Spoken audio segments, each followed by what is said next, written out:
Welcome to a Thursday episode of Altitude Advantage. I am your host and team reporter, Elisa Hernandez. Across the table, we have our lead writer on DenverBroncos.com, Aric DiLalla, and we have our digital media contributor, Susanna Ware. A lot of big news came out today, one including Garett Bolles signing a 4-year extension. Can we get some sound effects, guys? Sus? Aric. Nice. Well, that's a really big... Come on, you got to do better. This is a big signing. There you go. There you go. One of the bright spots on this offensive line, we always like seeing him when he plays, especially because he gets so hyped up. So I can only imagine when that news came down for him, that 4-year extension, much deserved for Garett Bolles. Yeah, I think the instant reaction here from me is just another good move by this front office, by this Broncos personnel department, in terms of locking up a guy who you needed to keep on your roster moving forward, in part because when you have a young team and you're building and you're trying to protect a young quarterback in Bo Nix, the last thing you want to do is add holes across your roster, right? And the Broncos are going to go into this offseason with more cap space. They're going to go into this offseason with a first-round pick, obviously, which they used one on Bo Nix last year. But before that, it'd been several years before they'd had one. And so you're finally going into this offseason where you have a chance to add a huge impact player at a position other than quarterback. And if you had let Bolles walk in free agency, then I think there would have been a strong possibility that you had to use that pick on a tackle, because free agent tackles don't just pop up out of nowhere. And so a lot of the times you have to prioritize one in the draft. And now it just gives you flexibility. And, you know, we hear George Paton all the time talk about going into the draft, you want to be able to make the moves in free agency to be able to give yourself flexibility in the draft. And I've already seen it on Twitter, but there's going to be a lot of chatter now about, can the Broncos go get a running back or a receiver or a tight end or a weapon for this offense? And if Bolles walks in the offseason, maybe you don't have the chance to do that. And so that's kind of my big picture perspective, is like, this gives you flexibility in the offseason. It makes it so that you don't give yourself a big hole. The other position that I thought maybe coming into the year was, hey, can the Broncos find somebody to step up and be that elite pass rusher? And obviously Jonathan Cooper in an extension, Nick Bonitto's playing at a super high level. And so, you know, I feel better about that spot too. And so it truly now, I think, gives you flexibility going into the free agency, going into the draft of, let's go find some playmakers instead of having to fill a need. And you look across this roster and there's still going to be free agents that you can re-sign. But this was, to me, one of the bigger, I don't want to say holes because it didn't exist yet, but it was one of the things you were going to have to answer in terms of who is going to be your left tackle next year. And again, for it to happen to Garett, who is the longest tenured Bronco, he's been here since 2017. He's been through a lot of the tough moments in this organization, and now he gets to make it out the other side, sign a third contract. He's already in the top 5 of starts by tackles in franchise history. If he, knock on wood, makes it through the rest of this year and next year healthy, he'd move into a tie for second. So he's putting himself right up there with the longest tenured players in franchise history. Hopefully the Broncos continue to find success. And, he's played well this season, only allowed 1 sack, very few quarterback hits. So he's a guy that you know what you're going to get from him. He is, like you said, an emotional player that I think is good when you have those types of guys that it really means something to them. But, it made sense for Garett Bolles, I think, to stay here. He's always talked about wanting to finish his career here, and obviously this gives him a chance to do that. But then from the team perspective of not giving yourself a hole, giving yourself flexibility going into the offseason, it's a big move. Yeah, he made his 100th start for the Broncos. And I remember when he reached that milestone, he said it was something that he holds really special because, like you said, he does value wanting to stay here. And I think that is a key part, what you just said. Like, it's one thing to be here through the tough times, but to be able to see it through on the other side and be part of the change in this franchise and the relationship that he's built with Bo Nix. And like you said, Bo, I believe, has 19 sacks this season. It's ranked amongst the lowest in the league. I think it's like 3rd because he's very well protected. His O-line takes a lot of pride in making sure that he does not see the dirt and his jersey stays as clean as possible unless he's out there running and, you know, making plays. But I think this move is good. I think it just, similar to the Jonathan Cooper signing, where a lot of the guys said it just shows that when you put in the work, that pays off. And I think that's a really good message that this front office is sending to this team and to the young guys on this team. That's, look, if you put in the work, you will get rewarded. And you've seen a lot of good guys getting paid out. Yeah, absolutely. There's now 4 extensions that have been done since July. Quinn Miners, Pat Surtain, you mentioned Jonathan Cooper, and Garett Bolles. And so you're right. I think, one, it shows you that when you have some success, there's maybe, like at the beginning of the year, people are like, oh, there's no players externally. There's no players on this Broncos team. They don't have guys. Well, look, when you're playing well and you've got the right coaching staff in place and you got the right quarterback in place, all of a sudden it becomes easier to evaluate everybody. You can say, okay, we do have a really strong player at left tackle, or Jonathan Cooper is a guy we want to keep around. Or so you start to see some of these guys get rewarded, and the continuity is important. Obviously, it's Garett Bolles' second year playing in this offense, playing for Sean Payton, playing for Zach Strief. He's talked before, Garett Bolles has, about the importance that continuity has for him. I remember back when Mike Munchak was here for consecutive seasons, that was a big deal for Garett Bolles. And so the lack of turnover there, and then the offensive line as a whole included. We mentioned Quinn Miners gets signed to a long-term deal. Ben Powers and Mike McGlinchey are still under contract for several more years. Luke Wattenberg under contract through at least next year. And so this group is all under contract through next season. And so you're looking at a unit, and Sean Payton's always kind of prioritized building at the line of scrimmage. And so the fact that a young quarterback like Bo Nix can continue to have the same guys in front of him and continue to learn this system and continue to progress, that to me is as big a benefit as any from this move. Is just making sure, like, you don't want to have to put a new guy in there at left tackle. And again, who knows if you have to spend a bunch of money in free agency, or you have to spend a first-round pick or a second-round pick.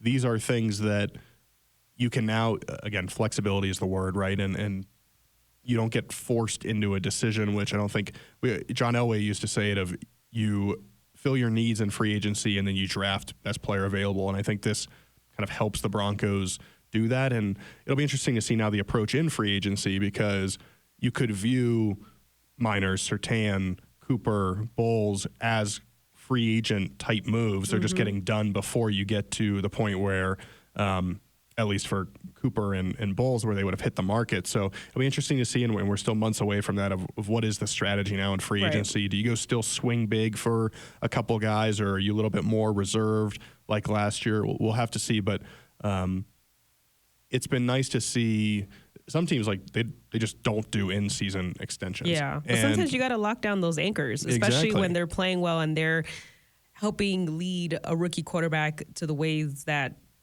you know, it's easy for him to adjust, especially when this season moves as fast as it does. Suze, I want to get your thoughts just on Bolles and what he's kind of meant to this locker room, but also, like, the importance of this signing.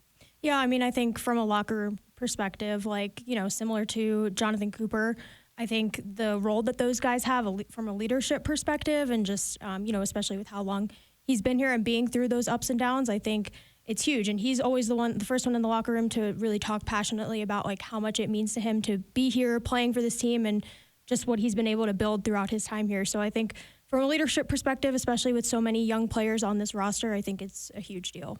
Yeah, I agree with that. I mean, it's just, like I said, it's one of those things where it's just something you don't have to worry about anymore now, right? Like you said, like, now you don't have to worry about potentially looking for a left tackle, and you're not creating a problem where there isn't a problem. And I think the Broncos have done a good job of just making sure that they keep the guys that they want to keep, especially as they're building towards the future. Yeah, and when you build, you want to keep stacking, right, and adding bricks. You don't want to pull out major foundational pieces, and not to say that they, like, didn't have an option, because they could have gone down that path, but clearly it was important to the Broncos to keep Garett Bolles here. He now, like I said, has a chance to become one of the longest tenured guys, finish his career here, all sorts of things that we know are important to him, and also help this team as it moves forward. Yeah. Well, we have to move forward, and how do we do that? We go to the comments that were left on our YouTube page, the official YouTube page of the Denver Broncos. If you guys didn't leave comments, make sure you guys do. You guys can put comments, questions, all that good stuff.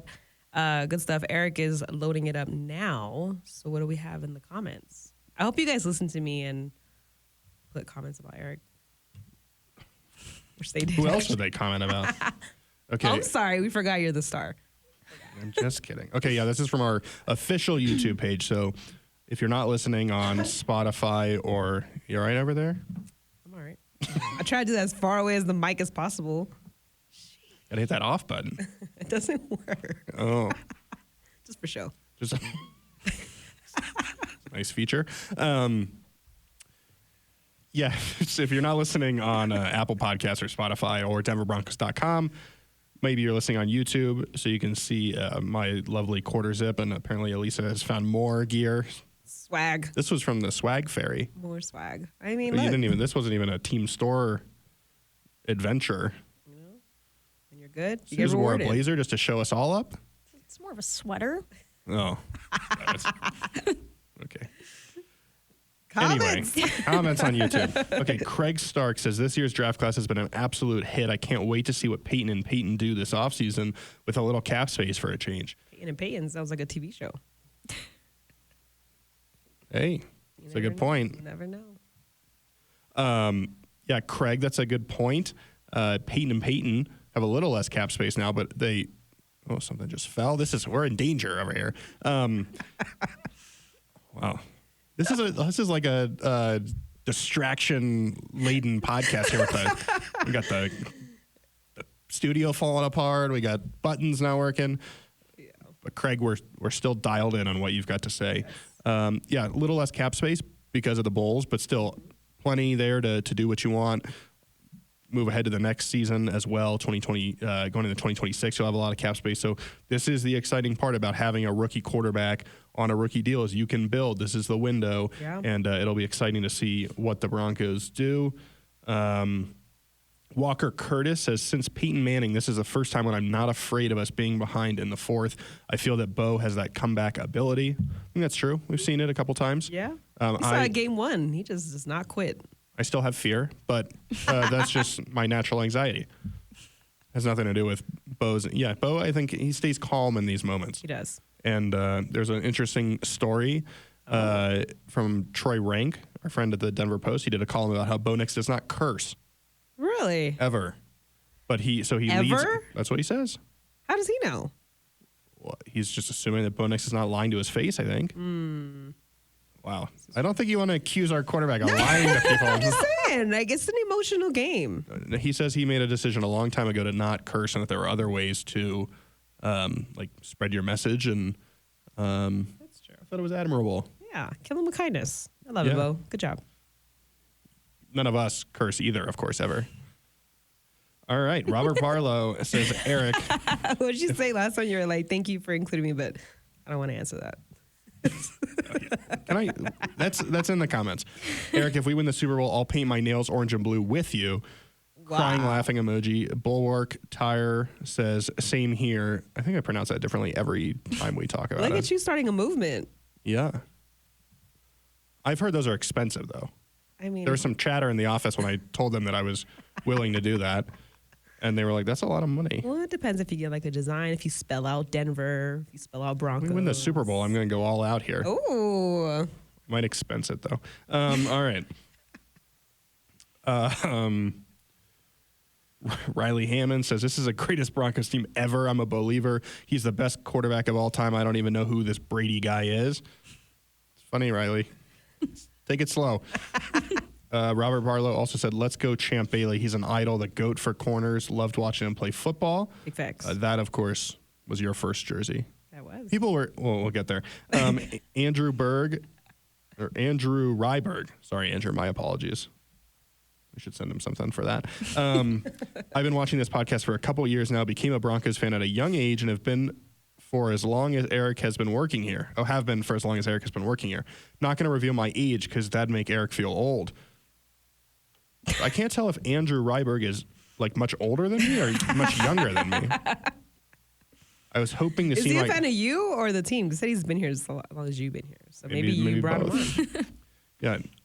Became a Broncos fan at a young age and have been for as long as Aric has been working here. So if he became a fan at a young age and he's been here as long as I have, which is like 30 years, then he's 39. Yeah, Andrew says, was hoping to see my comment read on the next video. I believe. Well, Andrew, your wish is our command. Yeah. You handing out gifts? Okay. Wishes? Monica says, honestly, on a previous episode, On the subscription below Elisa, the name was spelled Alyssa. I don't think that's true. I figured out that on the last episode. My bad, girl. No disrespect. I remember Aric from the previous year. It's true. As far as Susanna, I figured she might not like the name Suze. Most Susannas don't appreciate that. Suze, your thoughts? Break it down. Considering I've only met one other person in my life with my name, I'm not sure how other Susannas feel, but I don't mind.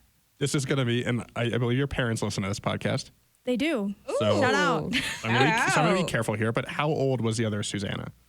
My age in elementary school. Oh. Yeah, she was in my grade. Actually, she was a grade above me. Sorry, Ooh. grade above me. 1 year older. So. Did they like call her Susanna and you had to like get a different name, or how'd that work?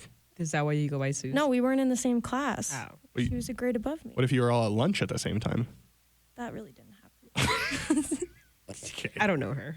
I didn't hang out with her. Yeah. In fact, my parents actually said one of the reasons they named me that was that I wouldn't have the same name as anybody else in my class. Oh, it almost didn't work. But it did barely, right? Yes. Close my call. parents listened to this. Just Close remember call. that. Yeah, Shout it was a out close to call. It parents. worked. That's all that matters. Doesn't matter if you win by 1 point or 30 points. A win's a This win. is A win is a true. win. This A is win true. is a win. Monica continues to say, point is, good vibes. I would enjoy one more guest to show up. It could be like a special guest for that fourth chair I watch on YouTube. Monica, the camera situation, there's no camera on the other wall, so that fourth chair, it's tricky. We'll work on it. It's fun seeing your facial expressions and the gear. My girl, Elisa, rocks. Hey, see?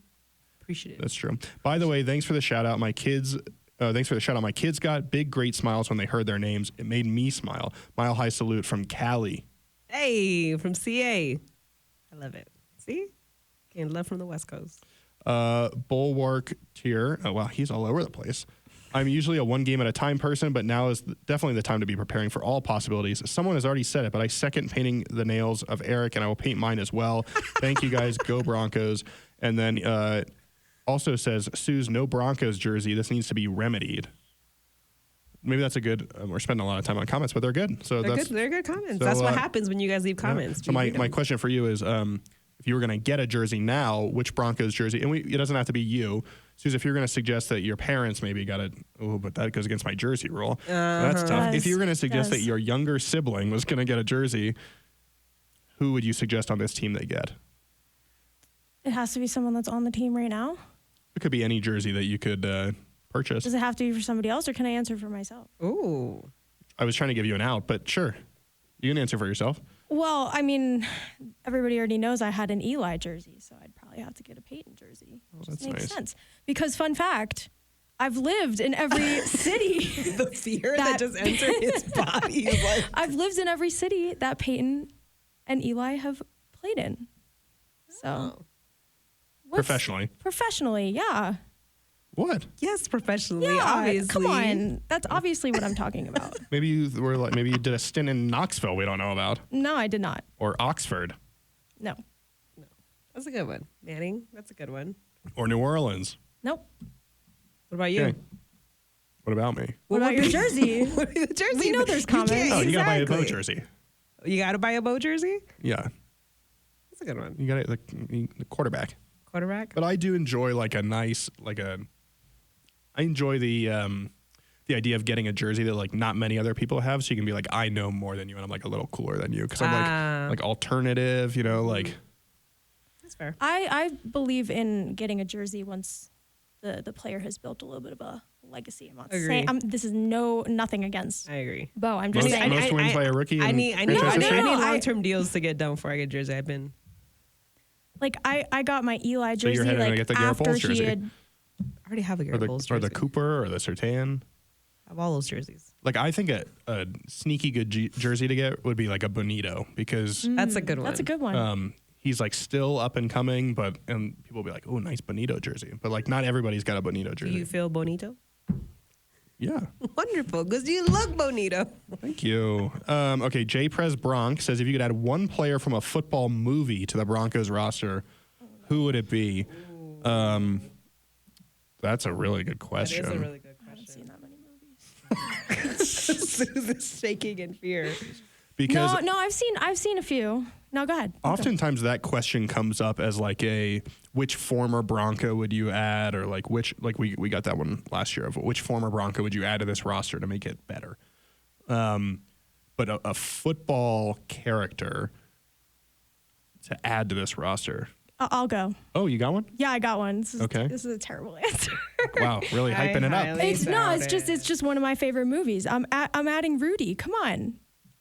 Rudy is terrible. From an emotional perspective. Getting like the worst football player you could possibly add. That's why I prefaced it by saying it's a terrible answer, but it's one of my favorite movies. So I feel like I have to pay him some honor. I agree. Who's yours? I agree that that's a terrible answer. Okay. What's your answer? Before I give my pick, I just want to say one more thing about the Rudy selection. I do think we put Suze on the spot there, so it was tough to come up with one quickly. But Rudy wouldn't even make a practice squad. That's not the in point. the NFL. It's the Emotional hero. It's the work ethic. I want my football players to also be good at football. It's the resilience. I want him in the locker room. Maybe not on the field. He doesn't have to go on the field. Okay, so honorary captain style. One player that you could add to this team, and you're choosing one that we don't even want on the field. In my defense, I've only seen like 4 movies. Okay. So. I am going to choose Rod Tidwell from Jerry Maguire, who of course he just wants him to show him the money, and you gotta do better than that. Show me the money. Jerry Maguire just screaming in his office. Great film. Yeah, I think the Broncos obviously have a lot of talent at wide receiver already, but you add a guy like that in there playing opposite Cortland Sutton. Whew. Yeah, I like that possibility there. So that's my choice. Look, I gotta go. Remember the Titans. I think they asked us one of my favorite football movies. I said Remember the Titans. Julius Campbell is my pick, defensive lineman. Because Left side? Strong side. Left side, Suze? Strong side. I saw that movie like 12 years ago. I don't really remember it. Suze doesn't like the movie questions. I don't. That's okay. Sorry, I would go with Julius Campbell.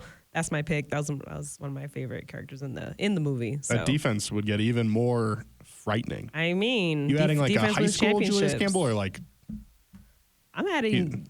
He's the whole he's gone to college. He's in the pros now. Back to the comments. Chris Carothers 3244. I really like how confident Sue speaks. Well, not her name, Chris. I can see bigger opportunities in the future for her. You know what, Chris? You can say my name however you want. It's fine. I'm not speaking confidently anymore after I've been criticized for my Rudy pick, but I appreciate your support. I'm just curious. Zeus has a lot of support in the comments. Of course. I'm just curious. How could there be bigger opportunities than this? This is about as big as it gets. Your thoughts, Suze? No comment. She said that confidently. That's brutal. Okay. REXTVH. Hopefully this isn't one of those, like, you've seen the Peloton things where they get tricked into like saying certain things. Yes. Hopefully it's not like that. I don't think it is, but I don't know. Okay. This person says well, I don't know anything about them. I can't believe he won't say. I'm not afraid to say that my first 2 jerseys, and there's a reason I say 2, were Rick Upchurch and Otis Armstrong. Yes, I was a little kid, but that dates me far worse than Aric. With an E, okay, so we're off to a bad start. Since you mentioned Champ, my first jersey with the new blue jersey was the player we traded to get Champ Bailey, Clinton Portis. So Aric with an E again. I think that's intentional at this point. Should have no problem saying what his first jersey was. In fact, it would be disappointing if he didn't cough it up. Hey. Wow. Wow. All right, Brutal. so. That's Peyton Manning. I just thought that was a little too obvious. Maybe made me seem like Peyton Manning. A Peyton Manning Colts jersey. There you go. Yeah. Honesty. It's a bad week for that. For what? Honesty? For a Colts jersey. Oh, yeah. That's true. I don't want to say it during Colts week, but that part of me is dead inside. Okay, Team Tux also wanted to know what the jersey was. And then Cindy said it's got to be some former arch rival like Tom Brady or someone embarrassing. I do not own a Tom Brady or never owned a Tom Brady jersey. Gosh. Okay. You, Harris, also wanted to know what your first jersey would be. They called you Susan. And then Albert says, before I, quote, decide how to address Miss Hernandez, first name. Oh, okay. So Albert is deciding if he's going to say your name properly. I need to know, as an LA native, your NFL allegiance is right, but Lakers or Nuggets? We should move on because it's not going to go well for Albert's opinion of you.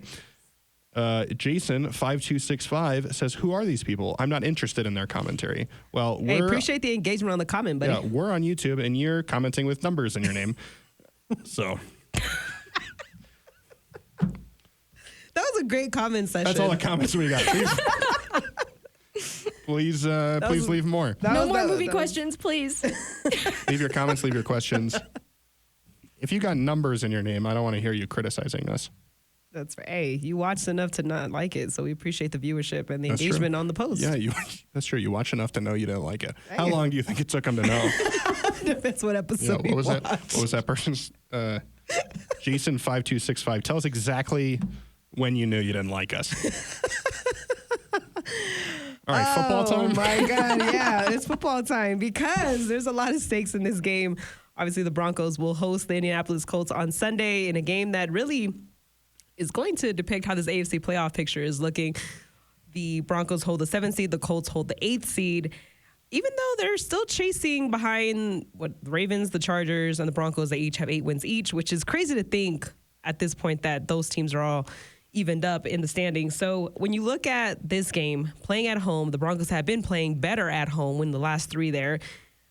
How do you see this team responding, especially when both franchises are coming off of bye weeks, to make sure that they don't start slow and make sure they kind of hit the ground running? Yeah, I liked the attitude and the mindset that guys had Wednesday when we talked to him.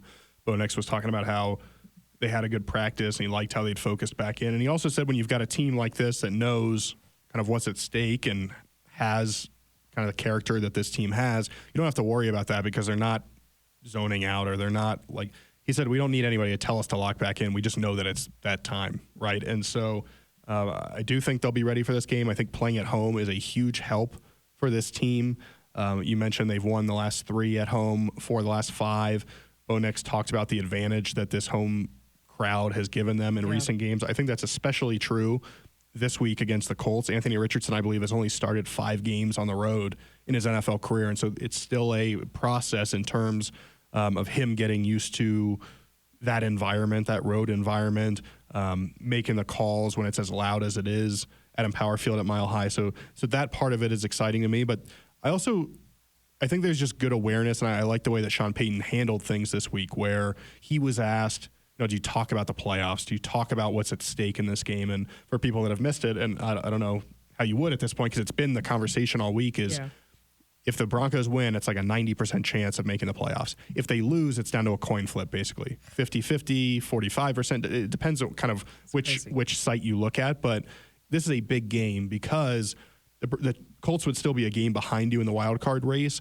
But if they tied you and their schedule down the stretch, as we talked about Monday, is a little softer than the Broncos. They play the Titans, the Giants, and the Jaguars, and the Broncos have to play the Chargers, Bengals, and Chiefs. So if the Broncos and Colts ended up tied, it would create some issues for the Broncos in the playoff race. You would need essentially the Colts to lose another game here in their final 3 to make up, quote unquote, for losing this one. So it's a big deal, and Sean Payton hasn't shied away from that. He said he talks with his players about what's at stake. He mentions at certain times who's ahead of him, who's behind him. And Wednesday was one of those times. Mike McGlinchey, Quinn Miners both said that Sean Payton basically outlined the situation to them. And they want to know that. They embrace that. They know it's not, quote, just another game. They've got to be ready to go. And I think that fires the guys up. It was interesting to hear Quinn Miners say, I've talked to Mike McGlinchey, I've talked to Ben Powers about, how do you prepare for a playoff type game? Because they've been in those games, and this Broncos team doesn't have a ton of guys, especially anyone who's been drafted here, that has had that sort of test, if you will. And so I thought that was really encouraging from Quinn to hear that he's seeking out, like, how do you make sure that you are properly prepared for a big moment like this? And then I also like the mindset that Mike McGlinchey had, which was that, listen, we're not worried as much about the guys behind us, whether it's the Bengals or the Dolphins or obviously the Colts are this next challenge, but they're still behind them in the standings. They want to go catch L.A. Yeah. They want to go catch Cincinnati, or not Cincinnati, Baltimore.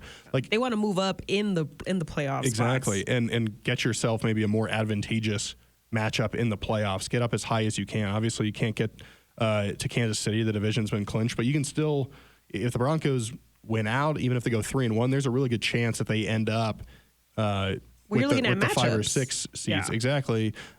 If you win this weekend, then Thursday's game in LA is, it could potentially be to clinch a playoff spot depending on what happens in Houston and Miami in that game. But also, if you go beat the Chargers next Thursday, you're going to jump them for the 6th seed. And so I like that attitude of, hey, we're not pretending that this game isn't big. We're not pretending that it's not a huge game in terms of the outcome. Like, we're embracing that.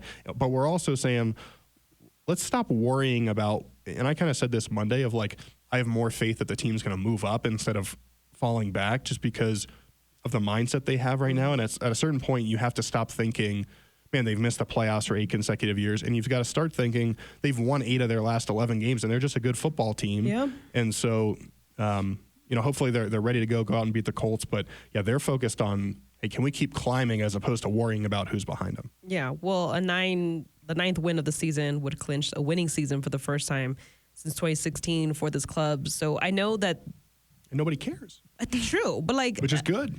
It's like that's the thing. It's like they don't care, but it's like they also know that it's just it's just a measurement of their progress, right? Because before, and this is me speaking as a fan or outside looking in, it's like that would have been good enough, especially given how the last seasons went. But now this year, there's a different hope. There's a different right where it's like, yes, we're going to potentially clinch a game with like a winning season, but that's going to come naturally given what we're trying to accomplish now. And I think in this club, especially when you look at the young guys or you look at how Bo has really been approaching this season, he said it. He was like, look, I have to do a certain job, and you just have to take rookie out of it at some point. Like, I'm the quarterback. Like, I have to go out there and make plays.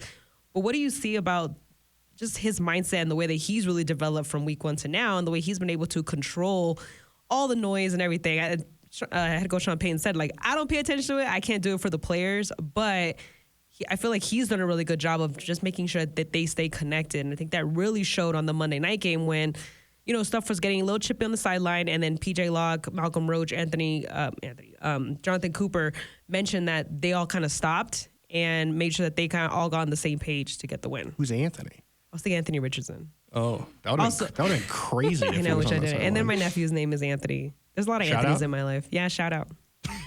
Can you imagine if Anthony Richardson was on the sideline? No. That would have been wild. I mean, like, what if he was just there? He's gonna try to be there. He's gonna be there, but not on the Broncos side. You know what? Shout out to me for finishing my thought, because I saw you grinning and I was just like, I know I said Anthony, but I recovered and said Jonathan.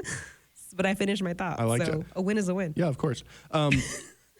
You said Cincinnati a minute ago, that's too. True. So thanks, Suze. Got you. Well, I was like, that's true. I was just wondering where Anthony came from, because it wasn't close to Jonathan. Like, I'm impressed that you got back to Jonathan, but like, thank you. I was just like, who is Anthony? Anthony, but now I know. Thinking Anthony Richardson. Yeah. Who we'll get to. Yes, we'll get to that. There's plug. a lot of Anthonys in my life, all right? Currently. Feels like something off the to rails. dive into off the podcast. I would say that the leadership for this Broncos team is really good. And it starts with a young quarterback who doesn't try to do too much. And he recognized that sometimes the rah-rah stuff can sound a little hollow. You've just got to be who you are. It gets back to the, him not cursing. Like, he's just going to be who he is. Yeah. People embrace that. And then defensively, you've got those leaders that, like a PJ Locke, like you mentioned, not Anthony, of helping this team kind of lock back in. And you're right, that means there are different expectations, and it's why that, like, coming into the season, if you had told me, hey, with a rookie quarterback, after with all this dead cap money and you've moved on from some veteran players, that you're going to have a winning season and finish 9-8, I would have been like, sign me up. Mm-hmm. And even last year, the Broncos talked about, hey, it's important to us to have a winning season, but that was only in the context of you start 1-5, and then you get to 6-5, you're 6-6, you're 7-7, and then you drop right to, I think they were 7-8, and so at that point it was like, okay, can we get a winning season to like at least show that we finished strong? But the reason that mattered was because of how you started. Yeah. If this team were, how many games have we played? It's they're 8-5, so 13 games. Like, if they were 7-6 right now, a winning season might mean something. But because you're 8-5 and you're on the doorstep of the playoffs, yeah, of course it's not going to mean as much. And that's a credit to this team and the leadership and how they performed and how they bounced back from an 0-2 start, that you basically played well enough to have a winning season no longer be the goal. And or the only goal. If the Broncos struggle down the stretch, and knock on wood that doesn't happen, but say they finish 9-8, that would be a real bummer. And who knows if, like, in retrospect, that you would look back and be like, okay, well, they still finished with a winning record as a rookie quarterback. Like, that's still something to build on. But I think it speaks to what this team has done so far, that I think internally you'd look back and be like, man, we missed an opportunity here by not getting to that 10-win mark, or not getting to the playoffs, or not, going on a run here and moving up the board. And so I think it says something about this team and how quickly they've grown. That 9th win, we've got much higher goals than that, as Sean Payton said. And that's something I think they mentioned since training camp, was like, we don't want moral victories. We don't want we want to earn everything that we get. And I think it's interesting when you look at the start of the season, how they kept saying, like, we know we're capable of, and we just have to get over the hump. And to see that actually happen and see them really stringing wins together. And I think you had mentioned that a few times on different podcasts, where the losses are minimal when you can follow it up with a win or 2-3 wins. And then that way, if another loss comes, it doesn't hurt as bad or doesn't set you back as bad, because you're trying to reach the ultimate goal of winning the division or competing in the division, things like that. Now, obviously the Chiefs are the Chiefs, but you look at the way that they handled the Raiders this season. The Chargers was a close game, and obviously I believe that was the game that PS2 went out early. So now it's like you have a healthy PS2. It's on the road. It's prime time. Bo has played. He has 2 wins in primetime games, and so I think you look at the way that this team has been able to just overcome the adversity. I think it's a really big focal point for this team, and just understanding, like, it doesn't matter if they get down early, if they give up a bunch of yards, like, they're gonna find a way to win. I think that goes back to the commentator, whereas they said, like, before there was that fear of, like, oh, if they get down early or things like that, but this team has shown they can win in a variety of different ways. And I think that's going to benefit them going down the stretch. Suze, any thoughts on that? Yeah, we've talked about it before, but I think the mark of a good team is finding different ways to win. And we've seen that throughout the season. We've seen some days where maybe the defense isn't showing up as much as we're used to, and the offense still finds a way to put up the points that they need to get the job done. So I think, it's a huge testament to just the progress throughout the season and I've seen a lot of people say, that's how you have something special, is when you find those different ways to get the job done. Absolutely. And I think this is a week where offensively might be a chance for you to kind of lead the way and get the job done. We'll see if Riley Moss plays. Obviously wasn't out there Wednesday. And so if he's not there, maybe the defense has to find a way to compete without him. And we'll talk more in a second about Anthony Richardson and the challenge of Anthony. Oh. There he is. You seem like you might have a lot of Anthonys in your life. Is that true? And so we'll get to them in a second, and maybe a bonus episode of who these Anthonys are. But I think this Broncos offense has a chance to have a really nice afternoon on Sunday. And you never know how things are going to play out, but just a few stats here. Break it down. Because the Colts defense has struggled. They're allowing the 4th most yards per game. They're allowing the 2nd most rushing yards per game. They allowed more than 200 rushing yards in back-to-back games to open the season.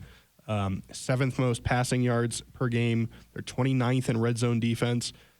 They do take the ball away. They're 8th in takeaways. I think they've got 9 picks, 9 forced fumbles.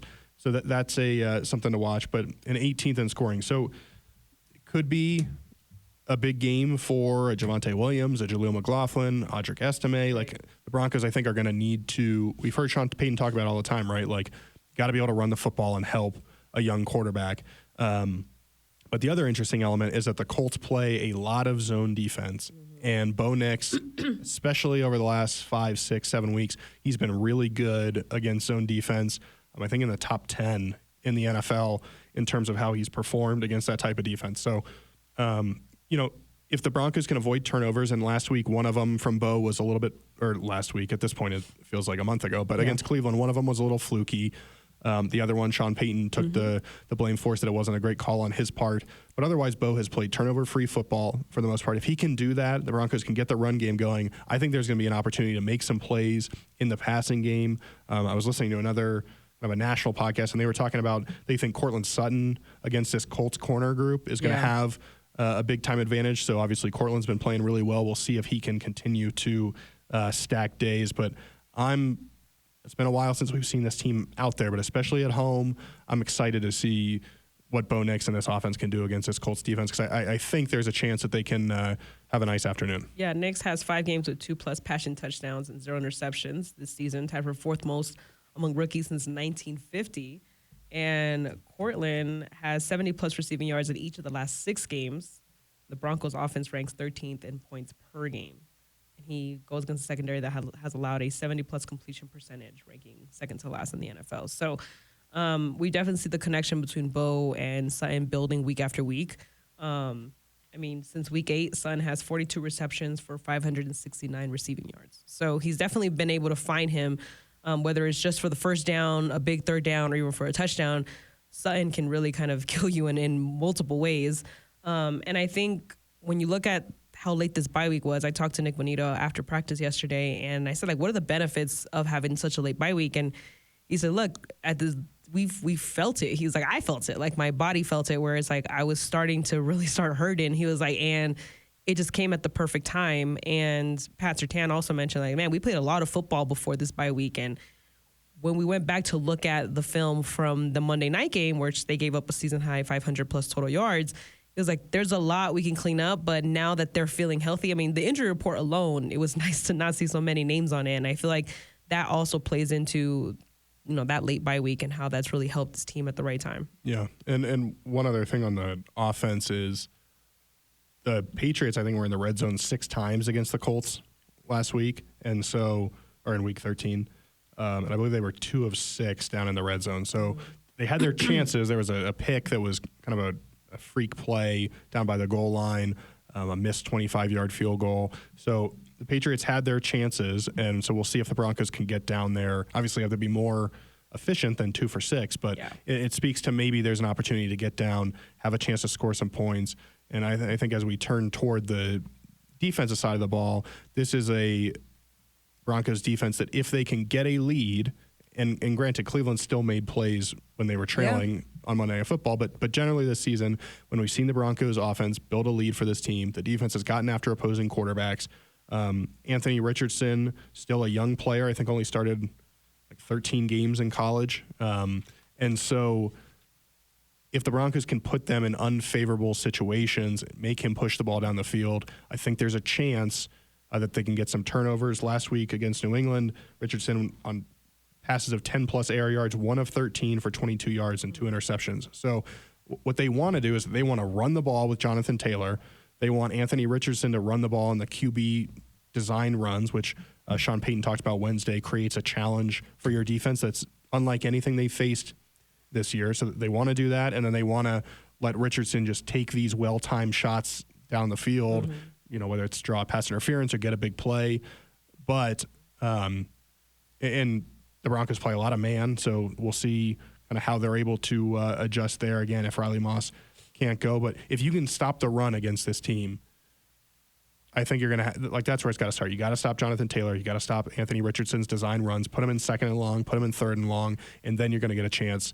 If you're Nick Bonito, Jonathan Cooper, Pat Surtain, that's when your chance is going to come to make plays. Yeah, I talked to Bonito about that specifically, and I said, are you excited to go against Anthony Richardson? He's it's all about putting pressure on him. He's like, but it's also about putting the right kind of pressure on him, because you don't want to get kind of situation where he kind of makes a move and then goes off for 15 yards on a rush, because he did that a lot in the game versus the Patriots. So he said it's just about attacking him from all angles. And Zach Allen had mentioned wanting to get back to pressuring the quarterback in particular, which is interesting given that they lead the league in QB hits and sacks. Denver actually has 5 players with 5+ sacks this season. But he mentioned just making sure that he stays contained in the pocket so he doesn't hurt you with his legs. And then when I asked about Jonathan Taylor, he mentioned he's like, you could be as good a running back as possible, but if we close those gaps, there's nowhere for you to go. And that's what our job is. We have to make sure that we don't give their run game any kind of leverage where they can kind of cut through, make a cutback, find a gap, and kind of, really go off for a big gain, which we saw a little bit of that in the Monday night game. But they've been pretty good at stopping key running backs this season, especially within the last couple games. Yeah, I mean, if there's like one path for the Colts that worries me, it's a similar game plan to like the Chargers or the Steelers, where you run the ball, and you're getting 4 or 5 yards at a time. You're staying in second and short, third and short, and then you take a shot over the top. Yeah. And then, do you get into a game that is closer than you'd like it to be in? But again, if you can set the tone early and stop the run, which, like you've mentioned, the Broncos have done a good job at for the most part, but you just got to make sure it's not one of those days where you don't. And that, I think, is it's scheme, but it's also just like go out there and be the tougher, more physical team coming off the bye week at home.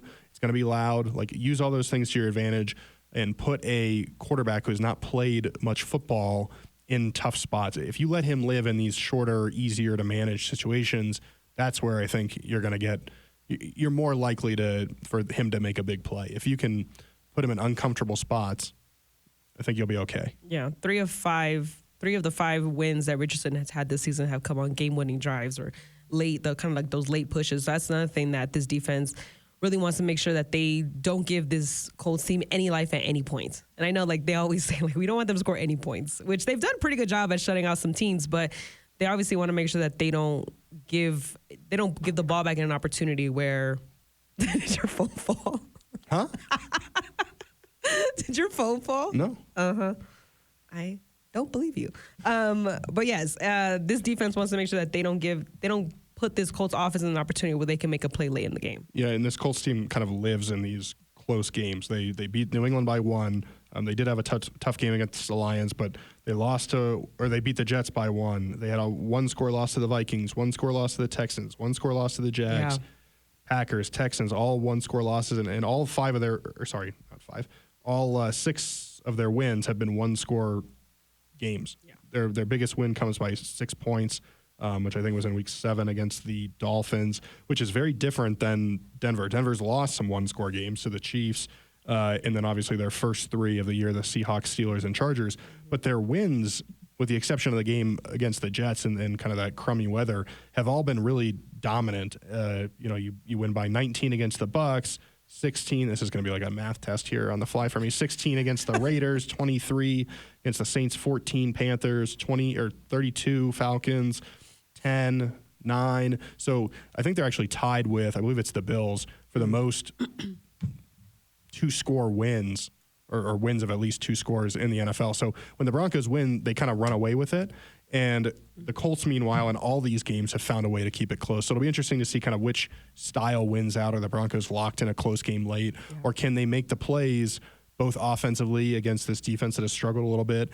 And, when the Broncos defense is on the field, forcing Richardson into mistakes, can you get some leeway here? Can you build yourself a little bit of a cushion where you're not going – because – no one's going to be comfortable if Richardson's on the field in the final 2 minutes and has a chance to win the game, because he's shown that he can do it. Yeah. So you don't want to put yourself in that situation, and just think at home with everything that's at stake, like putting yourself at a 90% playoff chance, it's a big deal. Go out there and seize the opportunity and, take care of business. Yeah, and I think it's a matchup that Nick Bonito in particular is really looking forward to. I mean, he's tied second in the league in sacks with 11, tied with Myles Garrett, and this unit has 47 sacks within the first 14 weeks, and that's something that they didn't play last week. So it's just a real testament to Vance Joseph's defense. And every guy that I've talked to, from Malcolm Roach to Nick Bonito to Jonathan Cooper, have really credited Vance Joseph in just finding the best in them and allowing them to play free.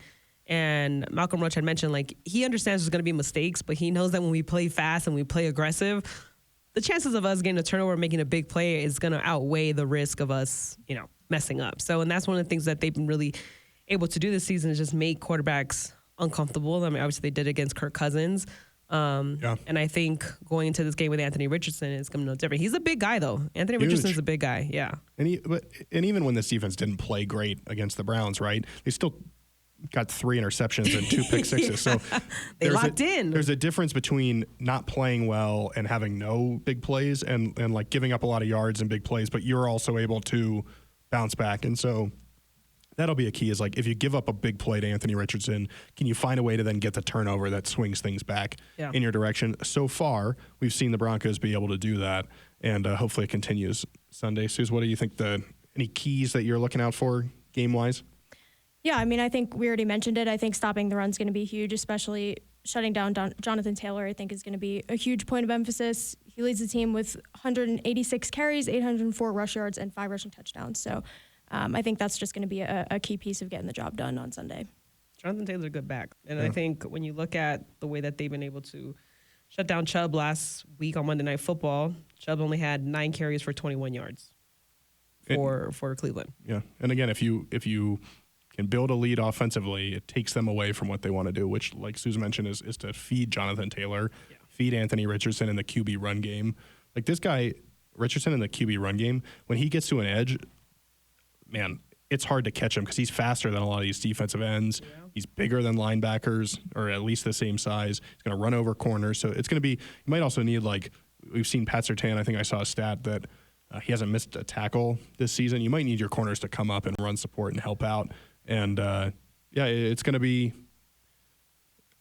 And he has some good receivers. You have Michael Pittman Jr. as well. And he has some other guys that he can throw the ball to. So, I mean, again, I don't think anyone on this team is taking this matchup lightly. Even PJ Locke, after practice, mentioned, like, I don't care what their record is. I don't care how many games they've lost. When you look at this team, they have the ability to beat you. And when you have a guy like Anthony Richardson who can run the ball, who can kind of really push the pocket out and just find ways to make plays, whether it's, like you said, through Taylor, through Michael Pittman, through his wide receiver core, he was like, it doesn't matter. They have the ability to beat us, and that's how we have to lock in to this team. And I think that's a strong message from a defense that's been playing very well. It's just like, look, we're not going to underestimate anyone. And I think that's the right attitude, especially as you're pushing down the stretch of the final games of the season. Yeah, and if you're this defense, you've got to be like, we got to bounce back. We've got something to prove. Like, it's not like they I know that was prime time that day that they led a season high in yards. They didn't like that performance that they had, and so here's a chance to go back and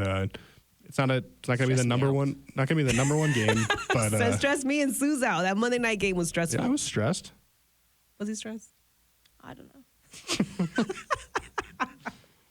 But it'll be fun, and it's going to feel like a playoff game. So Broncos country needs you there, needs you loud. Yeah, and get there early. Help them win this game. It's going to be a good game on Sunday as the Broncos host the Indianapolis Colts as they kind of make a final push here in this playoff picture. Once again, I am your host and team reporter, Elisa Hernandez. This is another episode of Altitude Advantage. Across the table from me, we have our lead writer on DenverBroncos.com, Aric DiLalla, mathematician, coach, fantasy football picker for our movie themes that we have on this podcast. And we have our digital media contributor as well, Susanna Ware, across the table from me as well. So, again, make sure you guys comment. Get there early on Sunday. It is going to be a tough matchup. Broncos country, we're going to need you. And, can't wait for all the fun.